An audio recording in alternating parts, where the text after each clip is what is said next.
मगाशी आपण बघितलं की कॉलद्वारे कशा पद्धतीनं आपण पंप चालू आणि बंद केला, त्याचबरोबर आपण युजर रजिस्ट्रेशन केलं. आता आपण SMS द्वारे कशा पद्धतीनं चालू होणार आहे ते बघणार आहोत.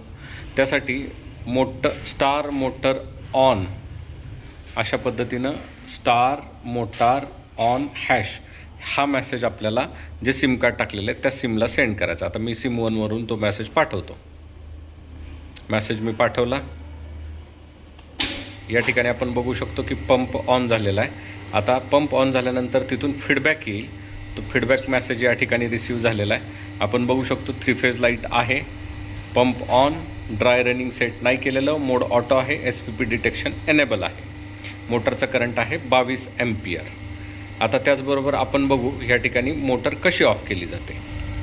आपण या ठिकाणी पंप चालू केला होता. आता पंप ऑफ करण्यासाठी आपल्याला कुठला SMS सेंड करायचा ते आपण बघणार आहोत. हा आहे स्टार मोटार ऑफ हॅश. हा मेसेज आपल्याला जे सिम कार्ड टाकलेला आहे डिव्हाइसमध्ये त्याला पाठवायचा आहे.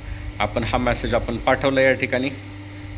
आता बघूयात आपण काय होतं आहे. या ठिकाणी पंप बंद झालेला आहे आणि आता आपल्याला फीडबॅक मेसेज येईल. फीडबॅक मेसेज या ठिकाणी आपल्याला आलेला आहे. आपण बघू शकतो या ठिकाणी 3 फेज लाईट आहे, पंप ऑफ झालेला आहे, ड्राय रनिंग झालेलं नाही आहे, मोड ऑटो आहे, SPP डिटेक्शन एनेबल आहे. अशा रीतीने आपण SMS वरून पंप चालू आणि बंद करू शकतो. आता आपण बघणार आहे ॲपद्वारे आपण कशा पद्धतीनं पंप चालू आणि बंद करायचा.